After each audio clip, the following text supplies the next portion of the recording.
Yeah, hi there. These comments are for 7693, and I am your English 104A instructor here at California State University, San Bernardino. Guess what? I got your paper right here. Overall, I'm going to give you a C. You had 36 points out of 50, so I gave you 72%.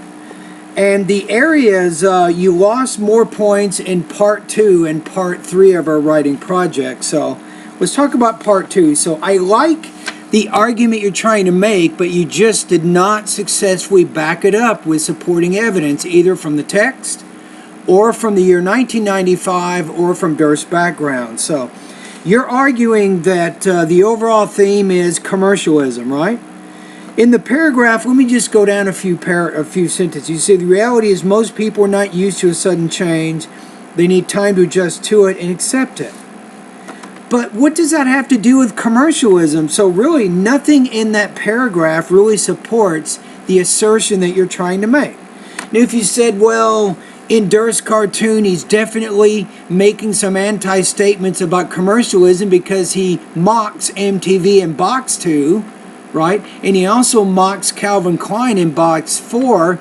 So if you brought up some of that, that would be more effective in supporting your interpretation. If you also said that, you know, based on Durst's background or the year 1995, he is also communicating this message because, and then present that evidence, it would work.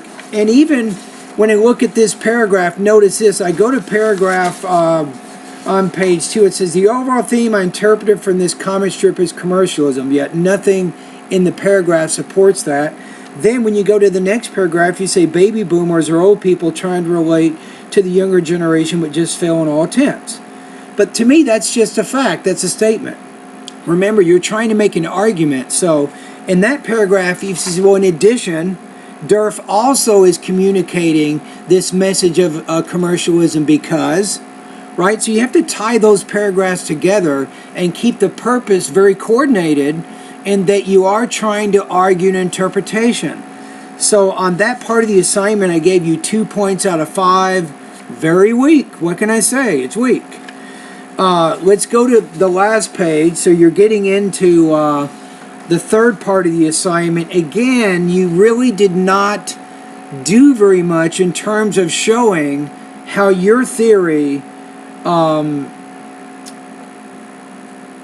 is explained or not explained by Durst. You say at the end, you're talking about piercings, right? Septum piercings.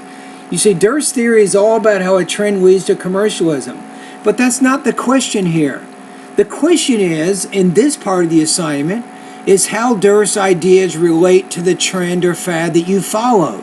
So that purpose in the last page, in those last 2 paragraphs, you really did not accomplish that purpose, right? So you kind of fell short. I think part 1 was not bad, but you really fell short on parts 2 and 3 of the assignment. So what can you learn here? I think for you, you got to dig deeper, but I think the main thing for you is to put an outline of how you want to approach the writing project and discuss your thoughts with your professors. We're in our office hours to help you. We want to help you. So you did not come by my office, and I'd like to talk to you.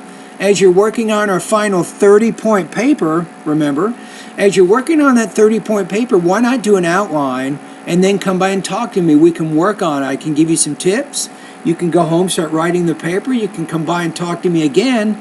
And I think I can help lift your writing to another level, but we do need to coordinate, work together a little bit. All right? Does that make sense? Anyway, so your score here is 73 out of 100.